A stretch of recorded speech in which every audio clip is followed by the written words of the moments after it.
안녕하세요. 오마이뉴스 독자 여러분, 오마이TV 시청자 여러분.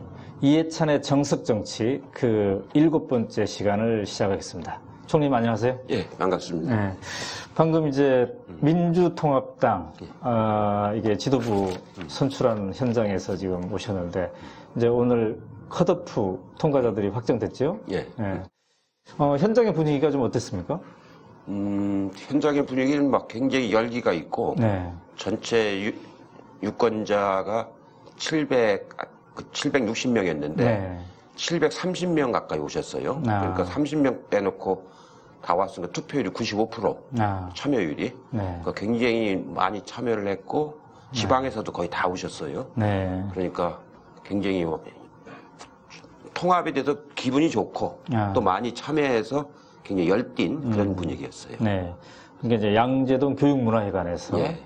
오늘 이제 벌어졌는데 오늘은 집중적으로 민주통합당의 새로운 지도부 경선 과정, 선출 과정을 짚어보고 이후에 이제 야권에서 가장 큰 당이 될 텐데 이 당의 지도부가 어떤 색깔로 구성이 되고 이것이 이후에 전국에 미칠 영향은 또 어떻게 될지 집중적으로 점검해 보도록 하겠습니다. 벌써 7번째 시간인데 이제 올해 마지막 시간입니다. 그렇습니다. 어느덧 그렇게 되는데요. 그래서 오늘 특별히 이 자리에는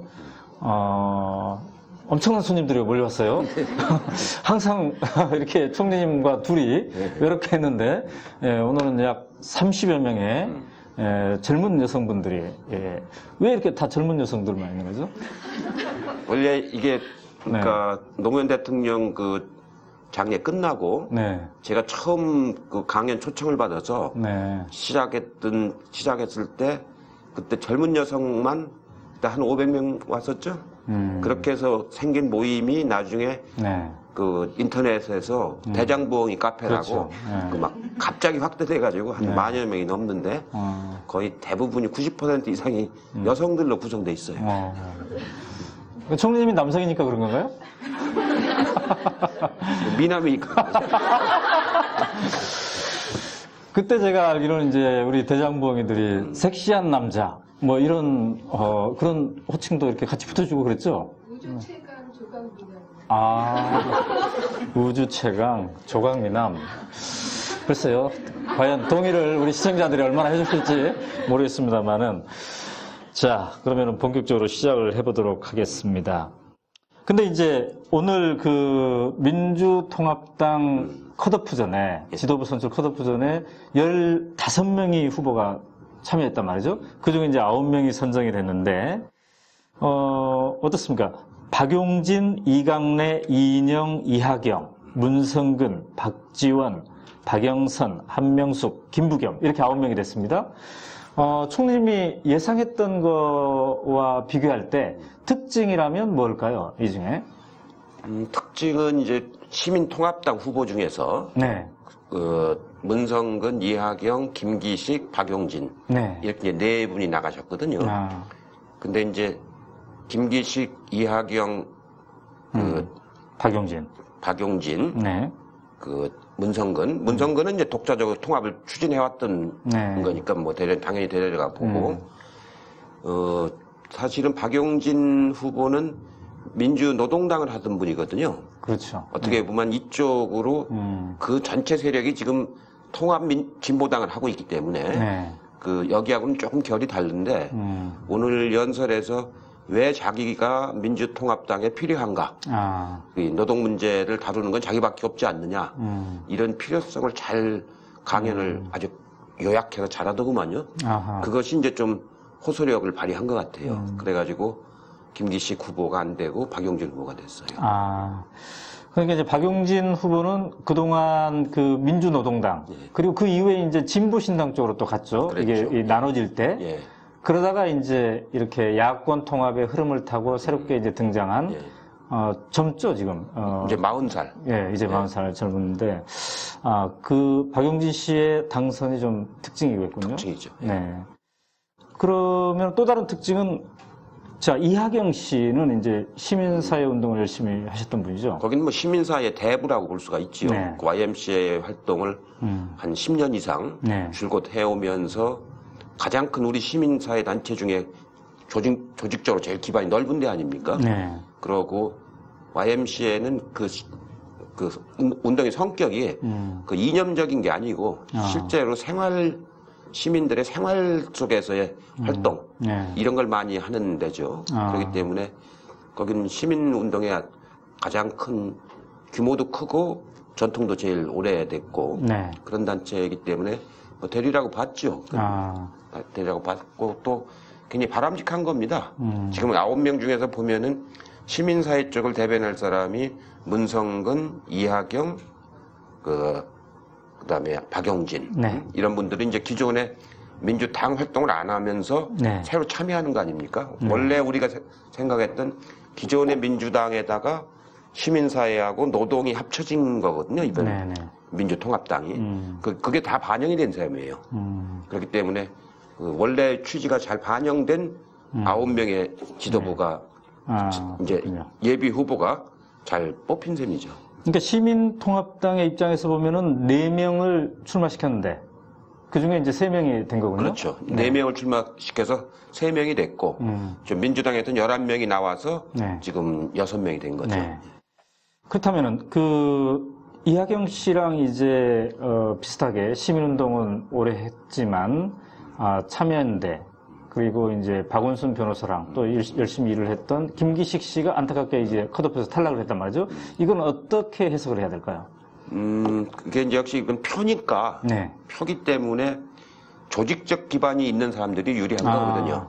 그러니까 이제 박용진 후보 같은 경우는 그 비정규직 노조, 그다음에 공무원 노조, 그다음에 사무금융 노련 이런 쪽의 지지를 받고 있었거든요. 그러니까 조직적 기반이 강한 편이죠. 근데 시민사회로서의 그 명망성은 높았는데 실제로 지역에 가서의 조직적 기반은 약하거든요. 그런 것들이 이번에 반영이 된 것 같아요. 그러면 앞으로 누구라 할지라도 이제 뭔가 정치적으로 그냥 뭐 국회의원을 희망할 수도 있겠지만 어떤 지도부의 정도에 오르려는 꿈을 꾸고 있는 사람들은 조직적 기반을 일정하게 갖고 있는 게 굉장히 중요하겠네요. 대중성과 이제 지금은 SNS로 많이 하기 때문에 대중성이 있어야죠. 그래야 일반 시민들이 알 수가 있죠. 인지도가 높아야 되는 것이고 또 이제 표결을 할 적에는 그 인지도 높은 사람들이 그냥 표결하는 게 아니고 거기다가 자꾸 메시지를 보내고 글을 남겨서 소통을 해야 되지 않습니까? 소통을 하려면은 조직적 기반이 있는 사람이 훨씬 더 효과적으로 소통을 할 수가 있죠. 그러니까 이 대중정치라는 건 원래 조직적 기반과 인지도, 그걸 통한 소통 이 세 가지가 겸비를 해야 되는 거기 때문에 어느 하나만 가지고는 좀 안 되죠. 지금 이제 오늘 오신 분들은 이 대장봉이 그러면 이거는 총리님의 조직적 기반이 될 수 있겠네요. 그래서 이렇게 젊은 분들하고 이제 소통을 하니까 전부 다 이렇게 소통하는 어떤 분위기 이런 걸 더 잘 읽힐 수도 있겠죠? 그렇죠. 여기는 이제 조직적 기반은 아니고 이제 소통은 이 카페를 통해서 많이 거기에 이제 글이 올라오고 그러니까 이 대장봉의 회원들이 무슨 생각을 하고 어떤 정보를 지금 보고 있나 이런 걸 이제 제가 이렇게 보죠. 근데 제가 바쁘기 때문에 제 글은 잘 안 씁니다. 그냥 이 카페가 어떻게 돌아가는가 이런 걸 자주 보죠. 이른바 그러니까 눈팅을 하고 계시는 거군요. 눈팅이죠. 그런데 이 4명 중에 이제 김기식 씨만 탈락되고 이 3명이 됐는데 그러면은 총리님 아까 그 교육문화회관 현장에 계셨으니까 그 분위기를 좀 느낄 수 있었습니까? 누가 되고 누가 탈락할 것이다. 이건 현장에서 좀 그런 제가 느낀 거는 다른 사람은 다 뭐 거의 다 맞췄어요.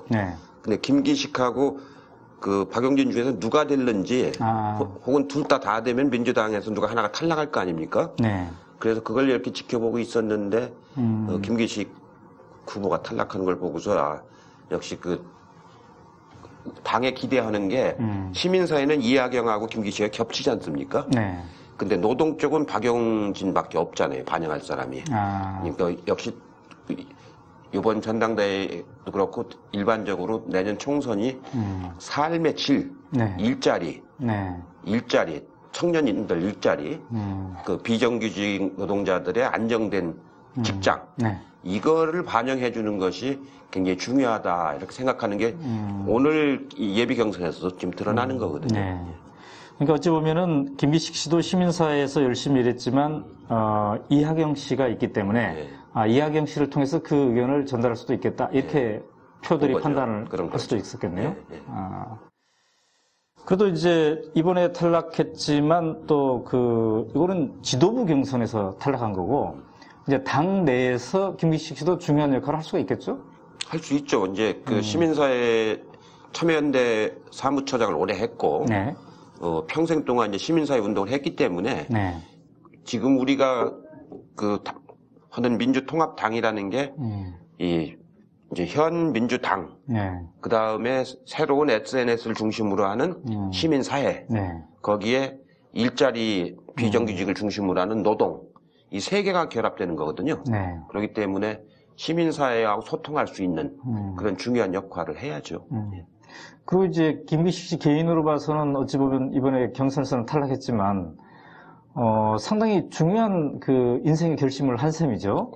그동안 시민사회에서만 있다가 뭔가 당에 정치권으로 본격 이제 진입을 한 건데 이렇게 초반부터 약간 쓴 맛을 이제 본 셈인데 이게 어찌 보면은 길게 봤을 때 상당히 좋은 약이 될 수도 있겠죠. 아마 제가 보기에는 아무 시련 없이 출발하는 것보다는 이렇게 출발함으로써 이 대중정치의 본질을 이제 알게 되는 거 아닙니까? 그래서 제 생각으로는 새로운 이제 여러 가지 과정이 있어요. 당에서 해야 할 일들이. 그런 일들을 맡아서 열심히 하면은 훨씬 더 좋은 성과를 내지요. 제가 참여할 때 1988년도에 평민당에 참여할 때 저는 이제 바로 됐는데 그때 바로 안 된 분들이 좀 있었어요. 그러니까 그다음 14대 때 된 분들이 있거든요. 임채정 의장 같은 경우가 전형적인 건데 그 후에 좀 늦었지만 한 번도 소홀히 안 해서 열심히 해서 나중에 당에 아주 중요한 역할을 많이 하고 국회의장까지 하셨지 않습니까? 그렇게 꼭 순탄하게만 가는 것이 좋은 건 아니고요. 대중정치라고 하는 건 약간 정글 같은 겁니다. 정글 같아서 자갈이 많고 그래서 좀 어떤 때는 생기지 않았던 수렁도 생기고 이제 그러는 거죠. 노무현 대통령 같은 경우도 부산에서 여러 차례 떨어지고 또 남들이 쉽게 가지 않는 길을 가고 그런 것 때문에 이제 대중정치인으로 계속 성장할 수 있었듯이. 노무현 대통령은 국회의원 2번밖에 못했어요. 저하고 쭉 같이 했는데 전 5번이나 했는데 대통령은 2번밖에 못하셨습니다. 그러나 당락을 떠나서 일관된 자기의 정치적인 활동을 해왔죠.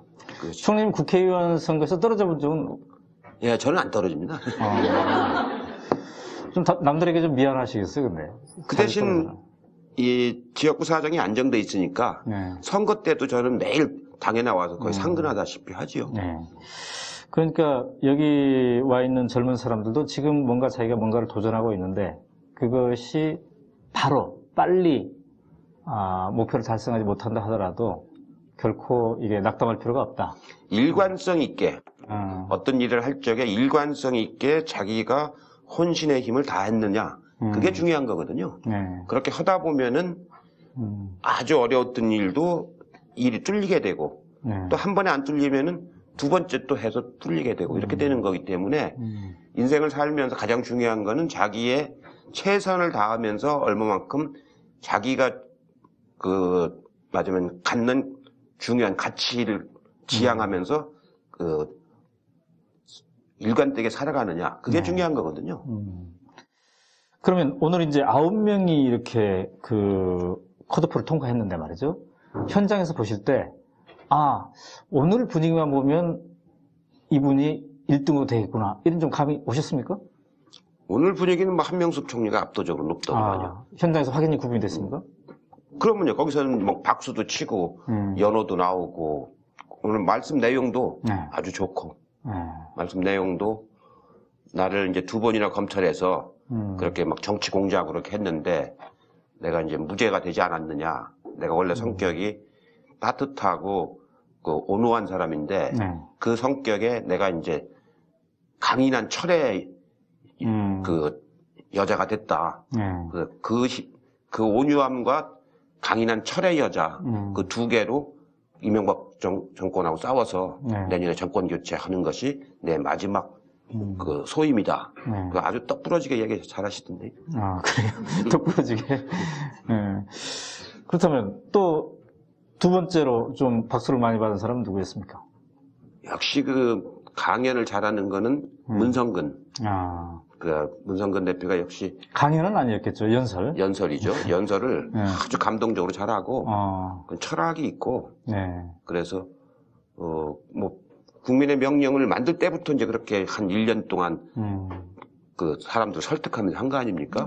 그걸 다 담아가지고 하는 그 솜씨가 뭐 프로 정치인들 뭐 저리 가라고. 원래 김대중 대통령이 아주 연설을 잘했어요. 노무현 대통령도 연설 잘하고. 근데 문성근 대표 연설은 그에 못지않을 정도니까요. 그렇군요. 자, 그러면 이제 그 민주당의 그 당직을 맡았거나, 고위 당직을 맡았거나, 또 민주당에서 오래 일했던 분들도 이제 함께 나왔는데, 그 중에 가장 그 대표적인 분이 박지원 전 대표지 않겠습니까? 박지원 전 대표에 대해서는 어떤 정도의 분위기였습니까?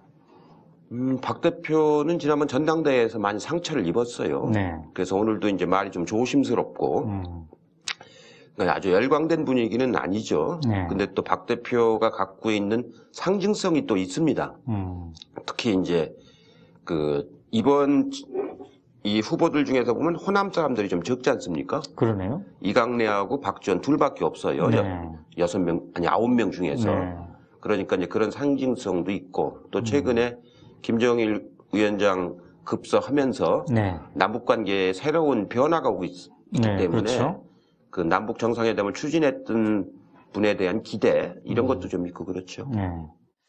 박영선 의원 같은 경우는 이제 서울시장 후보로 도전하면서 또 많은 각인이 되었는데 오늘은 어땠습니까? 오늘도 아주 분위기가 좋더구만요. 오늘 박영선 의원이 아까 그러니까 오후 1시에 12시부터 1시 사이에 그 납검수의 그 정봉주 의원이 검찰에 이제 수감되면서 그렇죠.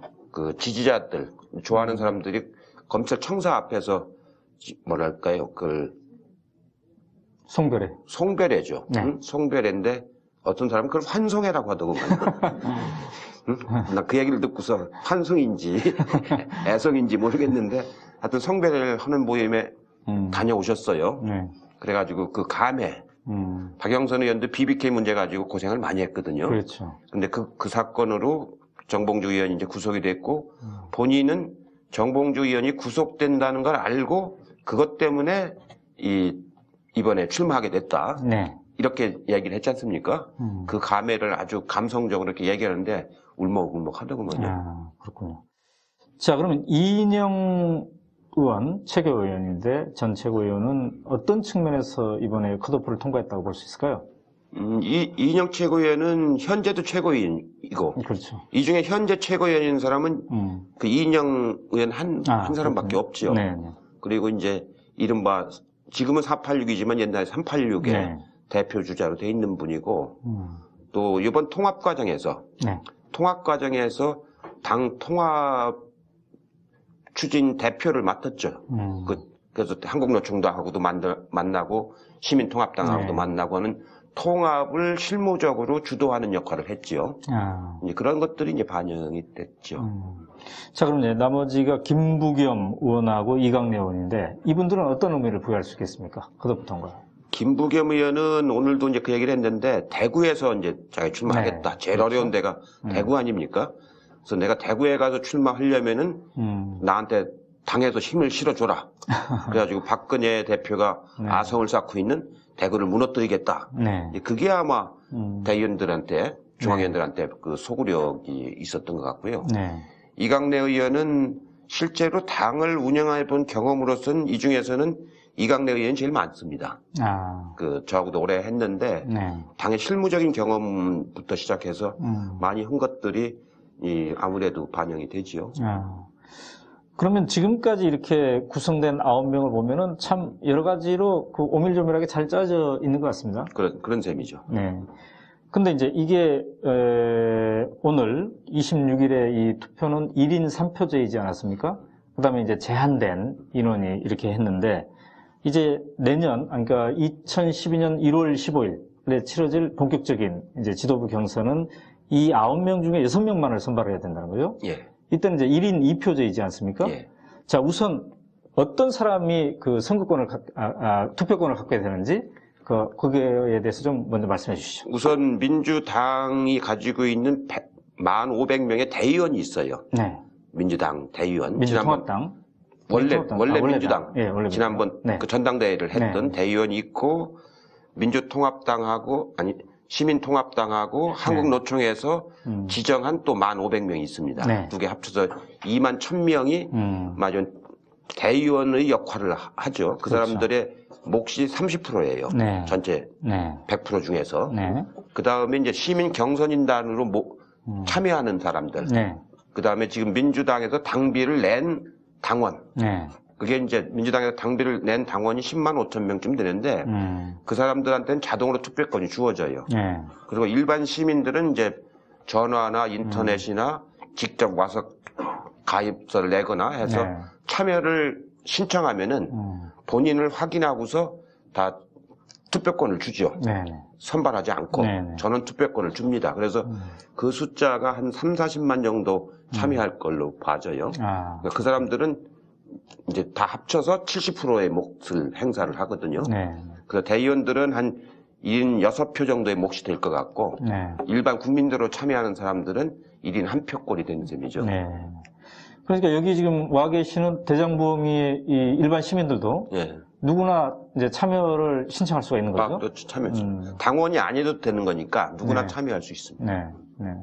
이제 그런 어떤 시민 참여단에 의한 것이 70%. 예. 그다음에 이미 정해져 있는 2만 대의원은 이제 30% 이렇게 이제 되는 건데, 근데 이때는 지금 컷오프전은 1인 3표였는데 이때는 이제 1인 2표가 되는 거란 말이죠.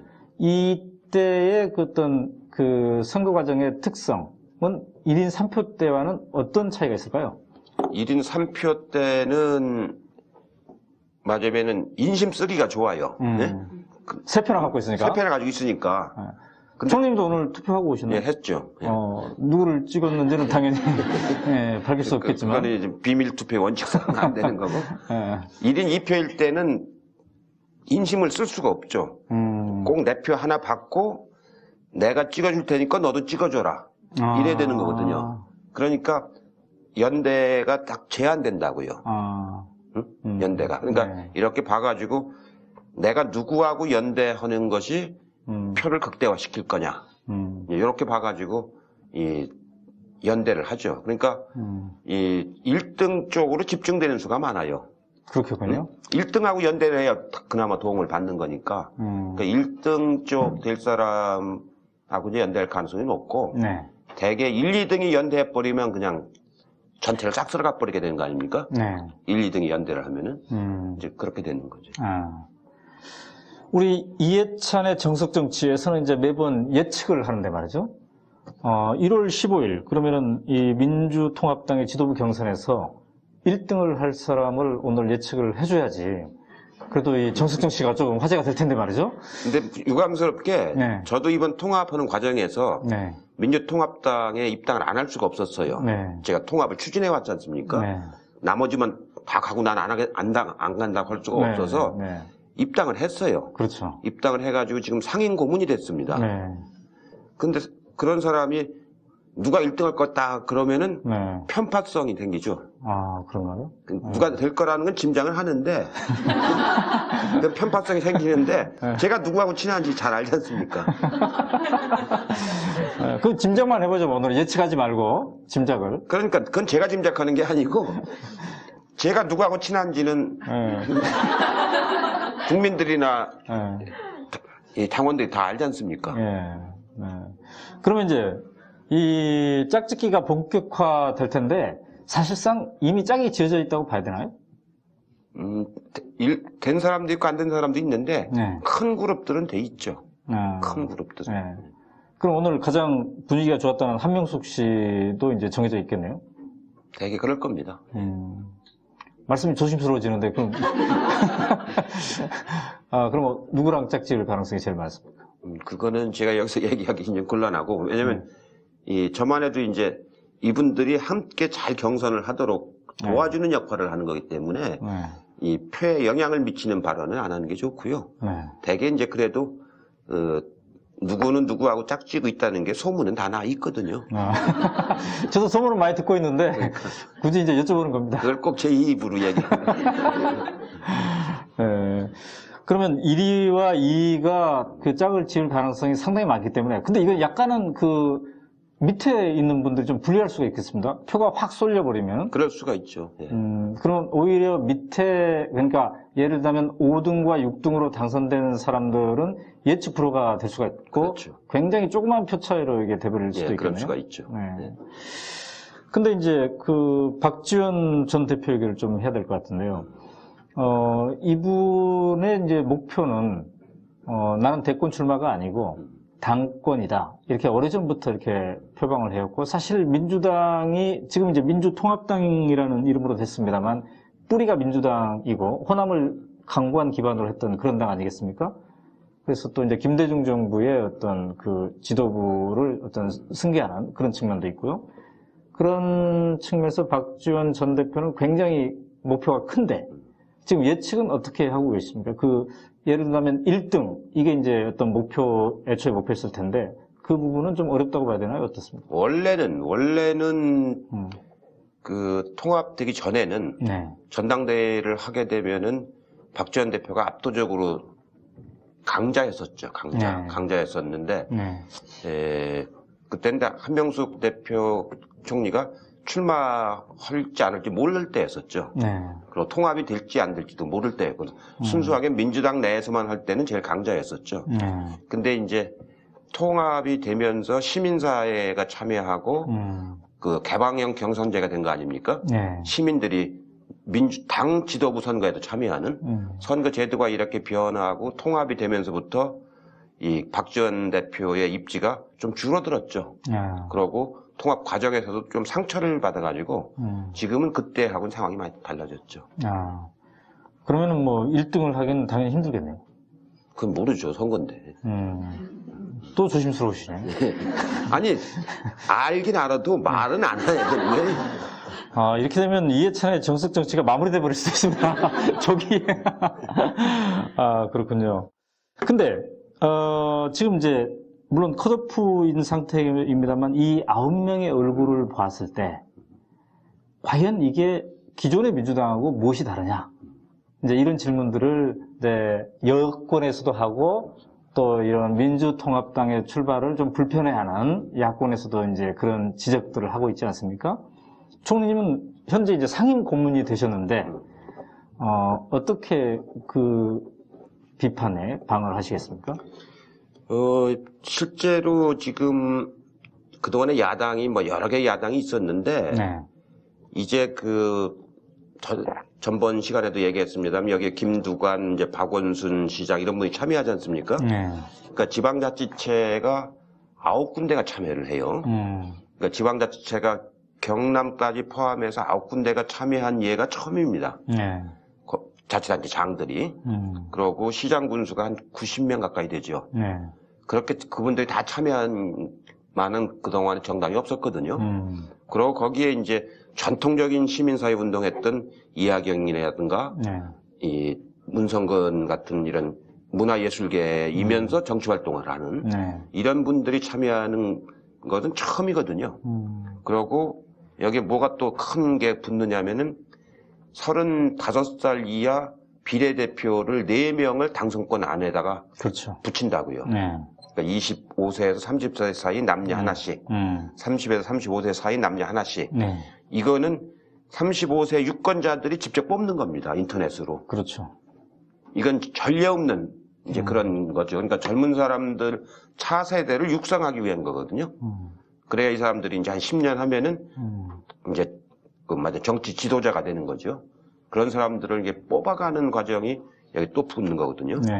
그러고 아까 말한 것처럼 6명을 뽑는 거에 시민들이 그 모바일로 그냥 참여를 하고 이건 세계 최초로 만드는 당이거든요. 그래서 제가 보기에는 우리가 하는 게 성공적으로만 끝난다고 하면은 전혀 지금까지 민주당하고는 전혀 다른 당이 되는 거죠. 정말로 세계 최초로 만드는 모바일 정당이 되는 거거든요. 이건 정치의 사적으로 말하면 간접민주 정치에서 반쯤 집정민주 정치로 옮겨가는 거거든요. 네. 엄청난 변화인 거죠. 네. 네. 여기도 오늘 이렇게 참석하신 대장부흥회 멤버들 중에서도 35세 미만, 그 다음에 25세 이상은 한번 도전해 볼 만 하겠네요. 그렇죠. 네, 좀 의사가 있으십니까? 국회의원 5번이나 해보셨으니까, 네. 국회의원 하시면 지금 이 시세대로는 월급이 어느 정도입니까? 국회는 소득을 주는 건 없고요. 네. 활동비를 주는데, 글쎄요, 지금은 정확하게 금액이 얼마인지 모르겠는데, 아마 장관급하고 똑같이 주니까, 네. 장관급하고 똑같이 주니까, 한 1년에 한 1억 한 2천쯤 될 겁니다. 네.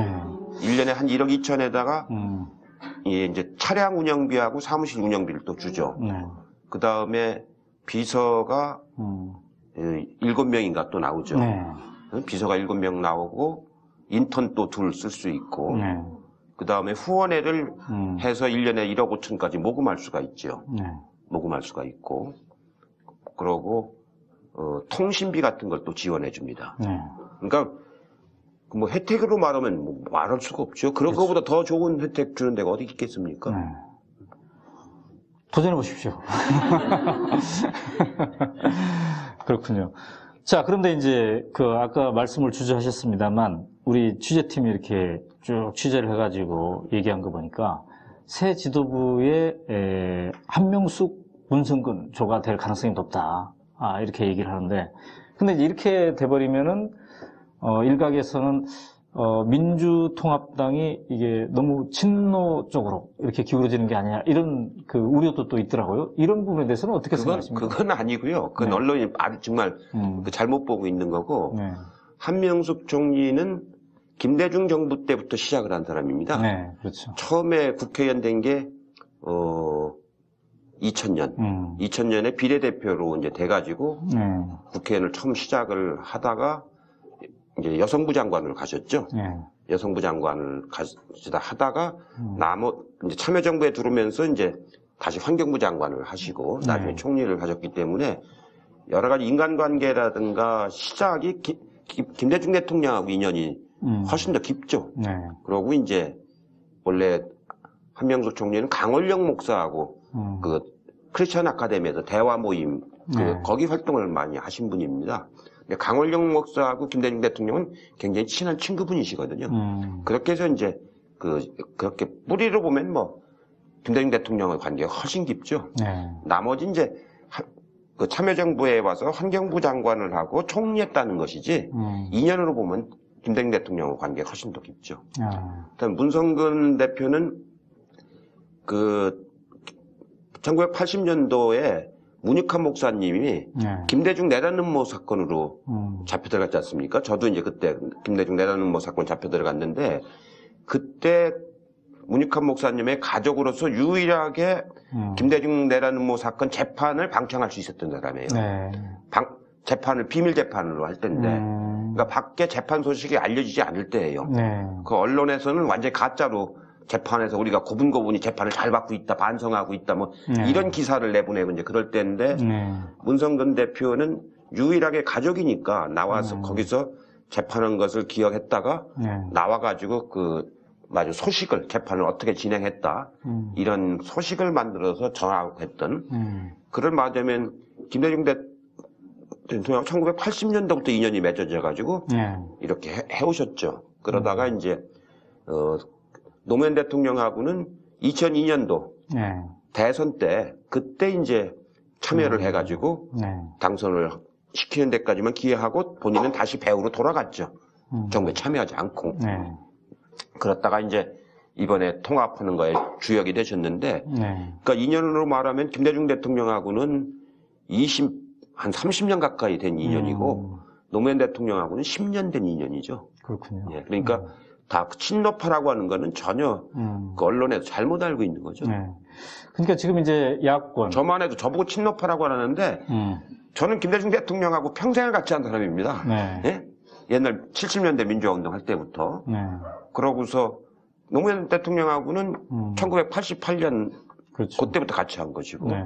그러니까 저는 뭐라고 할까, DJ한테서 정치를 시작한 사람 아닙니까? 그러니까 저보고 친노라고 하는 건 친노가 아닌 건 아니죠. 근데 마치 DJ하고 대립되는 사람인 것처럼 얘기하는 건 그건 전혀 아닌 거죠. 근데 지금 이제 한명숙 전 총리, 그다음에 문승근 씨, 또 이해찬 총리 이렇게 세 분의 공통점은 그러면 그러니까 김대중 그 전 대통령과도 인연이 막연했고 훨씬 더 깊죠. 정치적으로 네. 그때부터 이제 출발해서 네. 노무현 대통령까지 이어진 그렇죠. 이렇게 연속선상에 있는 분들이네요. 그렇죠. 세 분이. 예, 예. 예. 그렇게 봐야 되겠네요. 그렇습니다. 예. 그렇군요. 자, 그런데 이제 아까 박지원 씨 얘기를 했습니다만 그 민주당 지금 컷오프 통과한 9명 중에 호남 출신이 박지원, 이강래 이 두 분에 불과하다 이렇게 말씀하셨어요. 근데 어떻습니까? 지금 새로운 변화의 흐름이 이제 쫙 가고 있는데 그러다 보니까 이제 일각에서 이런 지적이 있습니다. 오히려 야권일수록 호남 출신이라는 것이 역차별 당할 때가 있다. 이런 지적에 대해서는 어떻게 생각하십니까? 그런 건 아니고요. 네. 이 대통령 후보는 그럴 수 있어요. 대통령 후보는 지난번 이제 그 대선에서 호남 후보를 냈다가 거의 타 지역에서 외면을 당하다시피 했지 않습니까? 네. 그렇기 때문에 호남 분들이 꼭 정권 교체를 해야 되겠는데 그렇게 하려면은 호남만으로는 안 되니까 타 지역 후보가 대권 후보가 됐으면 좋겠다. 네. 이런 절절한 마음이 있습니다. 그래서 이제 그런 말씀이 나올 수 있는 것이고 이런 당대표라든가 이런 거에서는 그렇지는 않고요. 어떻게 보면 이제 지금 호남 의원들 중에서 이 당대표에 도전할 정도로 맞으면 그 인지도가 높거나 이런 사람이 줄었죠. 네. 지난번에는 정동영 최고라든가 정세균 최고라든가 이런 맞아면 대표에서 다 상위권으로 됐지 않습니까? 근데 그분들이 이번에는 참여를 안 하니까 그렇죠. 이런 현상이 생기는 거죠. 그분들이 이제 참여를 안 하는 이유는 이제 이후에 그 대권 주자로서 참여하기 위해서. 대권 주자는 당의 이 최고위원을 못 하게 돼 있습니다. 그렇죠. 예. 네. 그래서 이제 손학규 대표도 참여를 하지 않은 것이고, 네. 문재인 이사장도 마찬가지죠. 네. 네. 그렇죠. 자, 그러면 우리가 1월 15일, 2012년 1월 15일 날 민주통합당 지도부 6명을 뽑는 것을 우리가 쭉 지켜볼 텐데, 우리 독자들 입장에서 봤을 때 관전의 키포인트는 뭔가요? 누가 상위 지도부, 그러니까 당 대표가 될 것인가에 대한 이 관전의 키포인트는 어디에 있다고 봐야 됩니까? 핵심은 이제 누가 대표가 될 거냐는 거죠. 네. 이제 핵심은 누가 대표가 될 거냐. 그리고 그 얼마만큼 그 맞으면 많은 그 지지를 받아도 될 거냐. 네. 이제 당 대표가 집단지도 체제가 되는데 집단지도 체제에서는 당 대표가 될 사람이 표를 많이 얻어서 2, 3등과 격차가 커져야 일종의 당을 이끌어가는 힘이 있는 거거든요. 네. 그러니까 1등으로 누가 되느냐, 얼마나 많은 표를 얻고 되느냐. 네. 이게 중요한 거거든요. 예. 그리고 그 대표가 그 3명의 최고위원을 지명할 수가 있어요. 그렇죠. 당연직으로. 네. 아니, 당연직이 아니고 그 임명직으로 네, 3명을 네. 지명할 수가 있습니다. 네.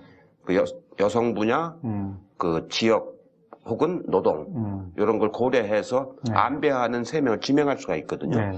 그러니까 이번에 뽑히는 대표는 사실상으로 당연직 2명이 있고 자기가 3명을 지명하니까 5명 아닙니까? 네. 거기다 본인까지 하면 6명이니까 11명 중에서 과반수가 넘는 네. 그런 이제 지도부가 되는 거니까 상당히 강한 리더십이 있는 지도부가 되는 거거든요. 네. 그렇기 때문에 누가 많은 표를 가지고 되느냐 이게 이제 제일 중요한 거죠. 그리고 그 대표가 이제 이번에 선거를 지휘를 하고 이제 비례대표 그다음에 공천 네. 이거를 영향을 이제 많이 행사하게 되는 거거든요. 그러니까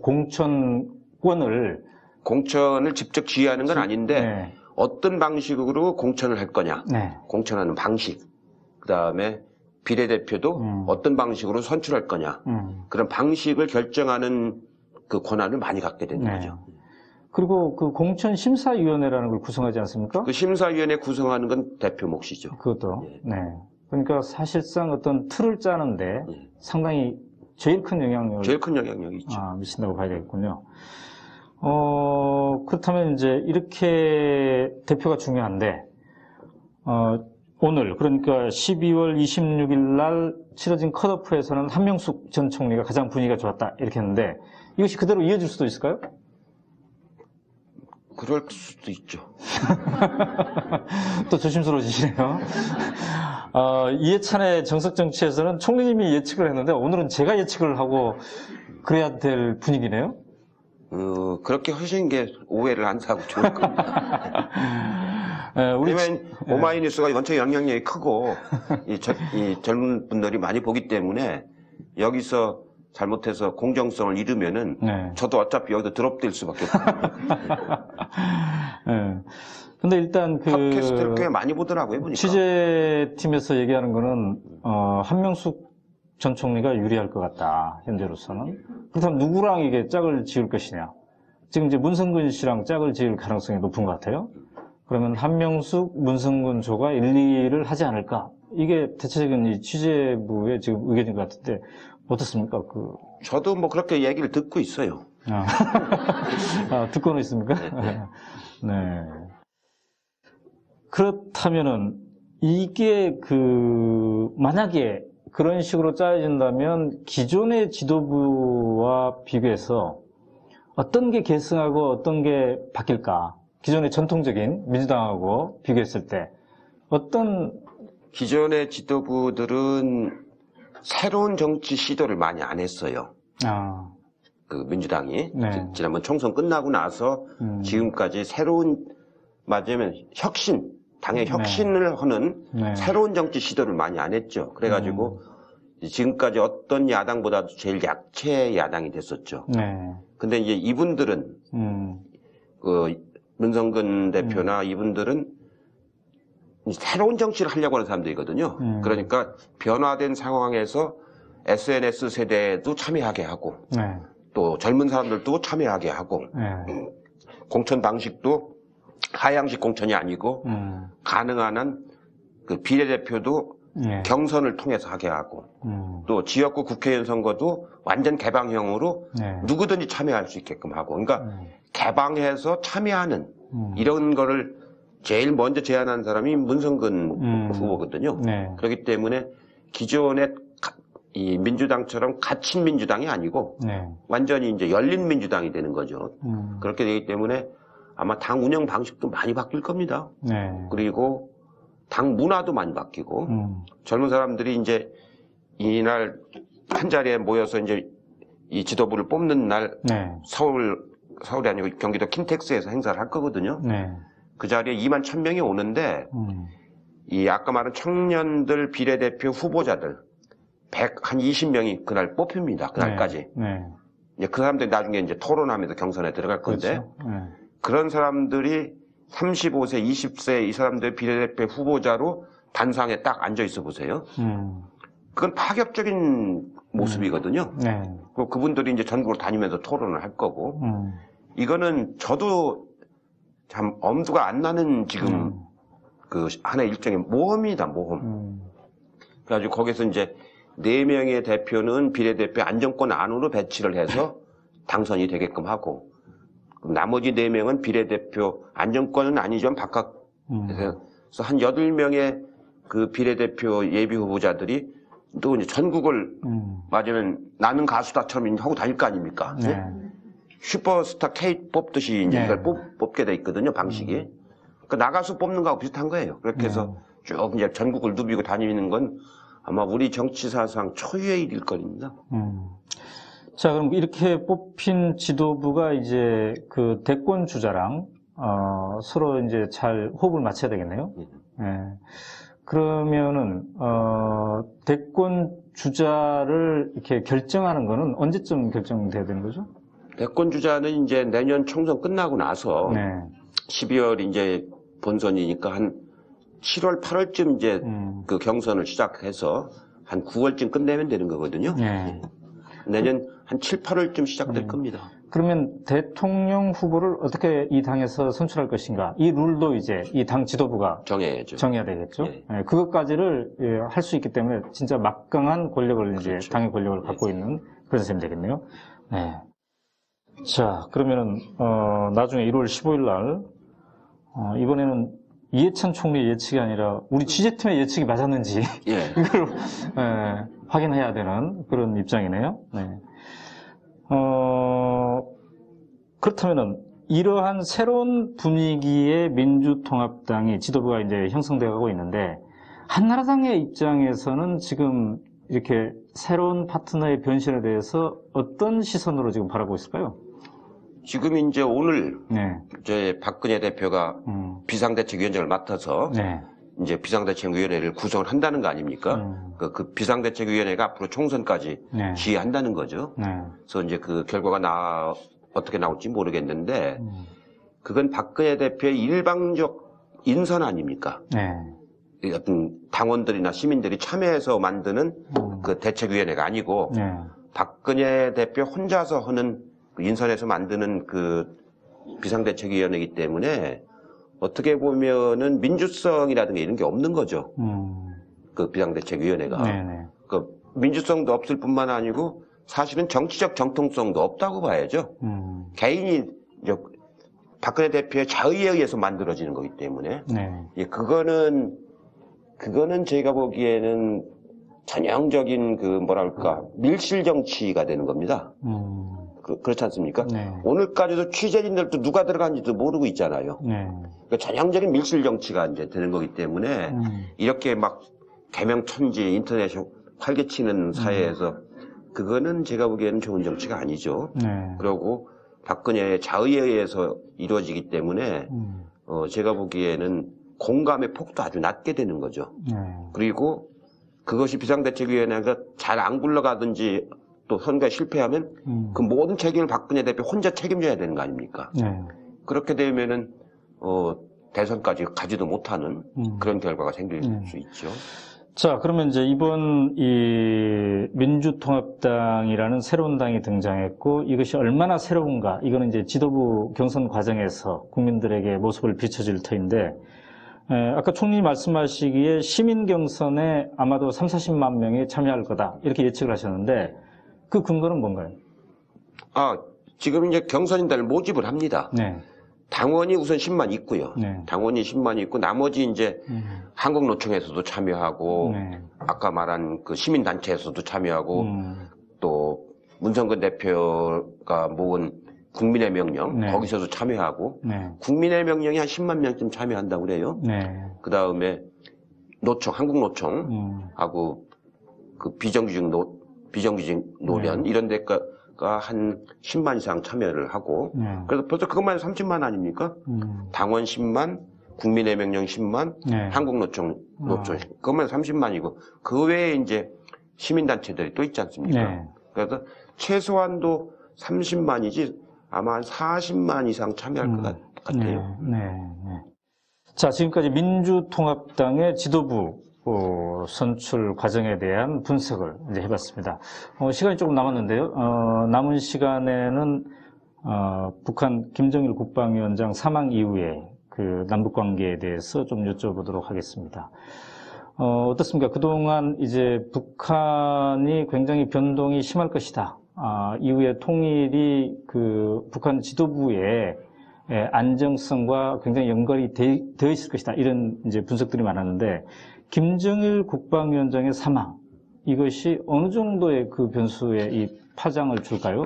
아니면 북한 사회라는 게 늘 그 시스템으로 움직여왔기 때문에 별로 지장을 안 줄 건가요? 어떻습니까? 이번에 사망 후 네.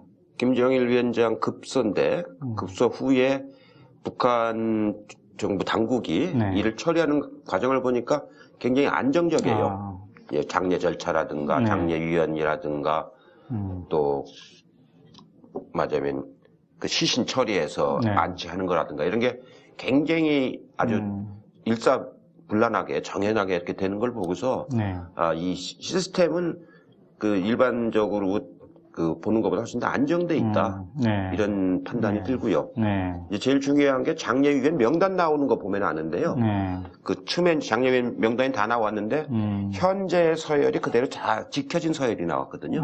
그러니까 안정된 체제로 이게 움직여 가고 있구나 이제 그걸 느낄 수가 있고. 네. 다만 이제 그 김정일 위원장이 국방위원회 위원은 아니거든요. 네. 김정은 네. 그러니까 네.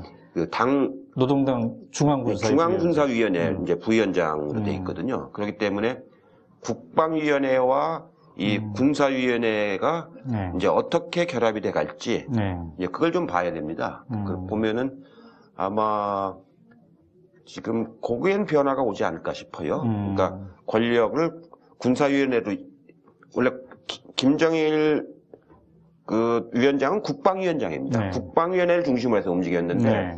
요 김정은은 이 국방위원회는 안 해놓고 군사위원회만 넣어놨었거든요. 네.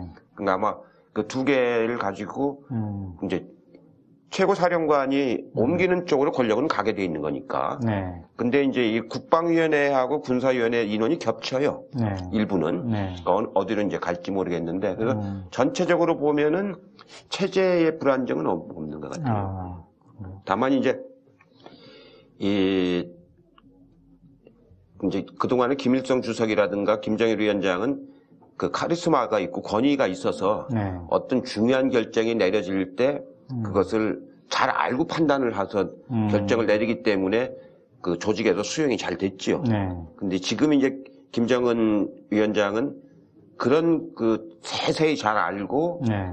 그 카리스마가 있는 건 아니잖아요. 그렇기 때문에 보고를 받아서 보고에 응하는 이런 이제 통치를 당분간 해야 되지 않겠습니까? 네. 그러니까 그런 과정 속에서 굉장히 중요한 결정을 뭐 북미 관계라든가 네. 그 남북 관계라든가 뭐 이런 중요한 결단을 내릴 때 맞으면 권위 있게 못 내릴 수 있는 네. 그런 좀 한계는 좀 있어 보이죠. 네. 자, 남쪽에서 이제 어떻게 조문단을 파견할 것인가, 이게 굉장히 논란이었는데요. 이희호 여사, 현정은 씨가 이제 결국 갔는데, 정부 당국자는 이제 참여하지 않는 것으로 이렇게 되어 있습니다. 만약에 총리님께서, 계실 때, 이런 일이 벌어졌다면 어떻게 결정하셨을 것 같습니까? 저는 이번이 오히려 남북 관계가 이 경색돼 있는 거를, 이 푸는 좋은 조문회계를 할 수 있는 좋은 기회였거든요. 네. 그동안에는 어떤 명분이 없어서 풀기가 참 어려운데 차라리 인도적인 차원에서 조문이니까 네. 이런 때 조문단을 보내고 또 민간 조문도 허용을 해주고 네. 해서 오히려 교류를 물꼬를 트는 이제 계기를 삼는 게 좀 좋다고 봤거든요. 네. 그래서 지금 민주통합당도 조문할 뜻을 비췄고 네. 또 노무현 재단에서도 조문할 뜻을 보였고 또 여러 시민사회단체 네. 그동안에 교류를 해왔던 데들 있잖아요. 그 중에서 민화협이 어떻게 보면 여야가 함께 네. 참여하고 종교단체까지 같이 참여하는 범 교류단체이기 때문에 네. 민화협을 중심으로 해서 민간 조문단이 가도록 하는 걸 정식으로 청와대 요청을 했습니다. 네. 당 대표가. 근데 그것까지 다 불허가 돼 버렸어요. 네. 그러고서 이제 두 분만 이제 갔는데 그거는 이 정부가 굉장히 외교적으로 옹색한 거죠. 그런 자세로 하기 때문에 대북 관계를 못 풀어가는 거죠. 네. 이번에 오히려 훨씬 더 풀기가 좋죠. 그러고 중국하고도 통화를 못할 정도로 지금 나빠지고 있는 거 아닙니까? 이런 적은 없어요. 네? 중국하고 대통령이 중국 주석하고 긴급할 때 통화가 안 된다고 하는 건 이건 뭐 외교도 아니고 아무것도 아니죠. 근데 요새 들어보니까 외교부, 중국 외교부의 국장급 이상은 일체 남쪽 대사관이나 이런 데하고 뭐 대화하지 말아라 이런 네. 그런 지침이 내려져 있는 모양이더라고요. 그만큼 한국에 대해서 괘씸하게 생각하는 거예요. 지난번 서해안에 항공모함, 네. 미국 항공모함 불러오고 이제 그 점에 대해서 국방 외교가 굉장히 미숙한 거죠. 네.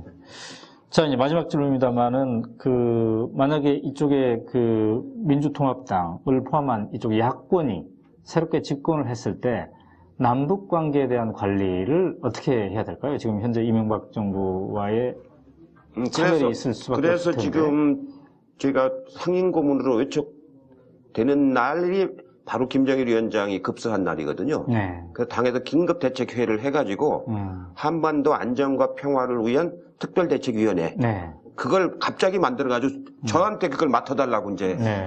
해가지고 제가 지금 그 위원장을 맡고 있습니다. 네.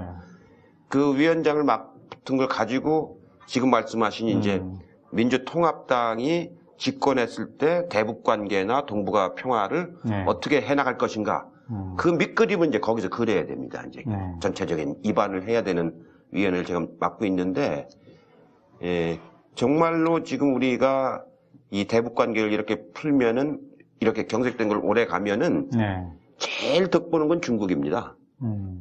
우리는 많은 비용만 대가만 치르지 하나도 득을 못 보는 것이고 네.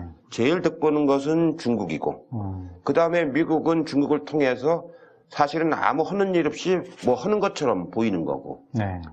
그렇게 되는 거거든요. 그러다가 일본하고 북한이 수교라도 하면은 우리는 완전히 맞으면 아무 저기도 못하는 거죠. 사실은 우리가 국방비를 제일 많이 치르고 있는 거 아닙니까? 네. 1년에 우리나라 국방비가 250억 불입니다. 네. 25조. 다른 유럽에 있는 나라들보다 10조를 더 써요. 그 많은 국방비를 우리가 계속 써야 되는 거거든요. 네. 그래서 이번이야말로 정말로 이제 그 북한이 집단지도 체제가 이제 사실 된 셈이거든요. 네. 그리고 김정은 위원장은 외국에서 유학을 한 사람이기 때문에 외국 물정에도 밝고 굉장히 사고도 얘기 들어보면은 그 유연해요. 네. 같이 유학했던 사람들 얘기 들어보면은 그렇기 때문에 아주 외길로 갈 것 같지는 않거든요. 그렇기 때문에 이런 때 그런 유연한 외교를 펼쳐서 남북 간의 경제 교류와 경제 협력을 하면서 정치적으로 이렇게 풀어가는 건데 그 종착점이 동북아 한반도 평화체제입니다. 네. 동북아 한반도 육자회담의 종착점이 동북아 한반도 평화체제거든요. 네. 그걸 가는 길로 이제 많이 가야 되는 거거든요. 그걸 다음 정부가 민주통합당이 집권을 해서 네. 아예 처음부터 일찍부터 그걸 이제 해나가면은 불가역적으로 되돌릴 수 없을 정도 해놓으면은 그다음부터는 그 구조로 가는 거거든요. 네. 그리고 내년에가 미국도 대통령 선거가 있고 중국도 주석이 바뀌고 네. 우리도 이제 대통령 선거가 있고 러시아도 대통령 선거가 있어서 전 세계적으로 동북아의 권력 구조가 내년이 다 교체되는 시기거든요. 이런 시기에 외교 방향을 잘 잡아가지고 가면은 훨씬 더 효과적인 거거든요. 네. 그래서 그런 방향, 남북 교류를 확대하고 그 서로 간에 대치하는 긴장을 완화시키고 네. 이런 거를 제도적으로 할 수 있는 그 큰 그러니까 보다 더 발전된 햇볕 정책이죠. 네. 한 단계 업그레이드된 햇볕 정책을 이제 만들어내려고 그러죠. 그 책임을 제가 일단 맡았습니다. 네. 굉장히 중요한 자리를 맡았어요. 굉장히 중요한 거죠. 네. 저는 조금 이렇게 뒤에서 그냥 조언만 해주시고 이러려고 했는데 조금 더 나가신 것 같습니다. 이건 아주 민족의 운명이 걸린 문제이기 때문에 이건 그냥 단순히 정책 차원의 문제가 아니고 우리의 이제 앞으로 향후의 민족의 맞으면 명운이 걸린 문제 아닙니까? 그래서 굉장히 중요해서 전부 다 맡으라고 하는데 안 맡을 수 없는 상황이고 그래서 맡은 바에는 철저하게 해서 그 새로운 보다 더 포용 정책이죠. 보다 더 발전된 포용 정책을 이번에 만들어내려고 합니다. 오늘 온 대장부엉이 팬들로부터는 이 민주통합당의 지도부에 출마하라 이런 얘기는 없었습니까? 저는 일찍 그거 안 한다고 다 알려져 있는 사람이기 때문에 뭐 그런 얘기도 없었고요. 아, 그렇군요. 굉장히 정치 수준이 굉장히 높으신 분들이군요, 팬클럽이니까. 그렇죠. 네. 자, 2011년이 이제 저물어가고 2012년이 오고 있는데요. 총님께서 보실 때 정치권 안팎을 통틀어서 올해의 인물 이런 걸 한 명 선정한다면 어떤 사람이 올해의 인물이 될 수 있을까요? 통틀어 생각하면 역시 안철수겠죠. 안철수라는 분으로 인해서 지금 정치에도 큰 변화가 오고 있고 내년에도 큰 변화가 올 걸로 지금 기대가 생기고 있잖아요. 그러니까 역시 안철수라는 분이 가지고 있는 그 영향력, 그것이 가장 큰 그 인물이겠죠. 예. 그렇다면 이제 안철수 씨는 이제 앞으로 정치를 할지 안 할지 모르니까 이미 정치를 하고 있는 분들 중에서 총리님 보시기에 좀 올해 인물로 이렇게 선정할 만한 사람들. 오늘 구속된 낙검수의 정봉주죠. 이 낙검수가 처음에 저는 뭐 심심파적으로 그 하는 거라고 생각을 했는데 그 폭발력이 엄청나가지고 지금 몇 명이 봤는지를 모를 정도예요. 아마 한참 전에 600만 명이 들었다고 했거든요. 그러니까 지금 1000만 명도 훨씬 넘었을 거고 젊은 사람들에 대해서 막 국내외 쪽으로 외국에 있는 우리 교포들까지도 막 그걸로 막 듣습니다. 그 인터넷 라디오로 듣고 외국 대학에 가서도 막 할 정도 아닙니까? 이 그 파급력이라고 하는 것이 우리가 예상했던 것보다 훨씬 크고 절박하죠. 굉장히 절박하죠. 그래서 아마 그랬기 때문에 정봉주를 구속시켰는지도 모르죠. 근데 아마 그게 역효과 날 겁니다. 구속시킨 것 자체가 역효과가 날 거예요. 거기서 매일 이제 혼자서 책 보고 연구해서 이제 편지 써서 내보낼 거 아닙니까? 예? 그 면회 때 얘기하고 그 메시지가 옥중 메시지가 되는 거 아니에요? 옛날에 옥중 출마하면 거의 다 당선 다 됐었어요. 옥중 출마하는 사람들은 동정심이 있기 때문에. 근데 정봉주 의원이 매일 거기서 글 써가면서 뭐라고 오늘은 얘기를 할까? 예? 하나하나씩. 다른 할 일이 없으니까. 그럼 다른 일 없어요. 집중해서 할 거 아닙니까? 아마 그래가지고 거기서 내일부터 이제 메시지가 나올 텐데 그게 낙검수에서 미치는, 낙검수 무대는 살아있지 않습니까? 그럼 그 편지를 가지고 누가 하나 나와서 정봉주 대역을 할 거 아닙니까? 그게 얼마나 동정심과 강한 메시지를 갖겠어요? 제가 보기에는 현명치 않은 거예요. 그러니까 이쪽에 만약에 그 정권이 의도해서 뭔가 이런 구속이 되었다면은 굉장히 하수의 선택을 한 거군요. 그렇죠. 더군다나 선거 바로 코앞두고. 아예 밀었으니까 그냥 더 밀어가지고 내년 총선에 끝내놓고 하면 모르겠어요. 바로 총선 이제 넉 달도 안 남았는데 그거는 제가 보기에는 그 뭐 대법원 판사한테 정부가 영향력을 미쳤을 거라고 보진 않아요. 저는 뭐 그렇게 우리나라가 허술한 나라는 아닌데 그러나 의심은 살 소지가 많이 있죠. 그동안에 그렇게 미뤄져 있었는데 2년 가까이 미뤄져 있었던 거 아닙니까? 3년. 3년 미뤘던 걸 오얏나무 아래서 그 맞으면 신발금 받고 매지 말라고 한 것처럼 그게 말이 안 되는 거 아니에요? 상식적으로. 그렇군요. 그러고 그거보다도 더 중요한 거는 오늘 이혜은 의원이 말한 것처럼 정봉주가 왜 구속됐는가를 잘 모르겠다는 거 아니에요? 증거 없이 말하면 다 구속된 기로 말하면 뭐 한두 명입니까? 박근혜 대표가 경선 때 한 말은 그 정봉주보다 더 근거가 없죠. 그렇죠. 정봉주는 그 경선 다 끝나고 나서 본선 때 한 말이니까. 그렇지 않습니까? 그거는 이치에 안 맞는 거기 때문에. 그 총리님은 정봉주 의원을 개인적으로도 좀 이렇게 잘 알죠. 옛날에 어떤 분이었습니까?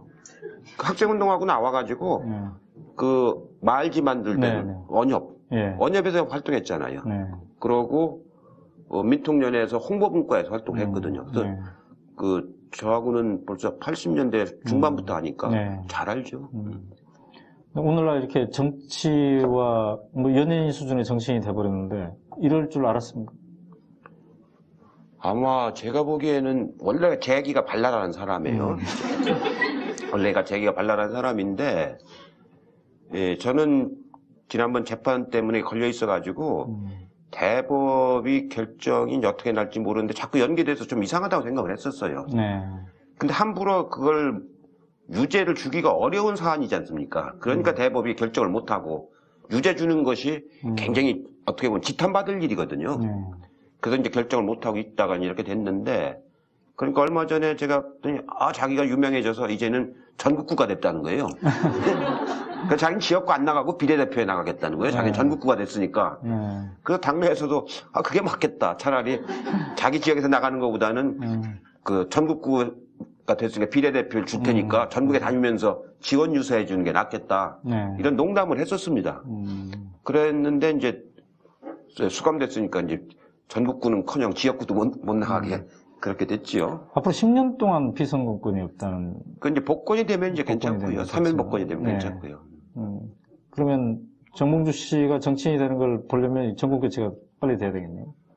그렇죠. 이제 내년에 정권 교체가 되면은 어차피 뭐 대선 나올 건 아니니까. 그 다음에 이제 그 정권 교체를 해서. 본인은 대선도 생각하고 있는 것 같은데. 법을 고치면 되죠, 법을. 네. 자, 이제 새해가 시작되려고 하는데요. 우리 이명박 대통령도 새해 되니까 이제 국민들에게 인사말도 하고 그러는데, 우리 이해찬의 정석 정치도 독자들에게 뭔가 신년 메시지가 있어야 될 것 같습니다. 특히 오늘 열혈병들, 이해찬의 열혈병들이 지금 와 계시는데 짤막한 인사하고 오늘 7번째 시간 저는 뭐 대통령이 한다고 저도 할 수 있는 그런 사람은 아니고요. 내년에는 정말로 그 총선도 있고 대선이 있는데 흥룡의 해라 그래요. 흥룡, 임진년 흥룡의 해인데 흥룡의 해는 120년에 한 번 오는 그 귀한 해라고 그럽니다. 그러니까 제가 용띠거든요. 저도 용띠입니다. 제가 1988년에 당선이 됐는데 그때가 용의 해였어요. 그리고 제가 용산고등학교를 나왔어요. 그리고 제가 용띠고 그래서 3용이 있어서 그때 당선이 됐던 거거든요. 내년은 그거보다도 더 중요한 흥룡의 해이기 때문에 아마 잘 될 거라고 봐집니다. 그래서 정석정치 많이 들으시고 내년에 정권을 교체하는 그런 일에 많이 관심을 가져주셨으면 좋겠습니다. 네. 자, 2마리의 용이 내년에도 진행하니까 더 이제 재밌을 것 같습니다. 네. 총리님 감사합니다. 그리고 오늘 함께 해주신 대장부엉이의 삼국카페와 대장부엉이 함께 오셨는데 정말 감사드리고 내년에도 열심히 함께 해주셨으면 좋겠습니다. 이상으로 이해찬의 정석정치 그 7번째 시간을 마치고요. 2012년 흥룡의 해에 여러분 다시 찾아뵙겠습니다. 감사합니다. 수고하셨습니다.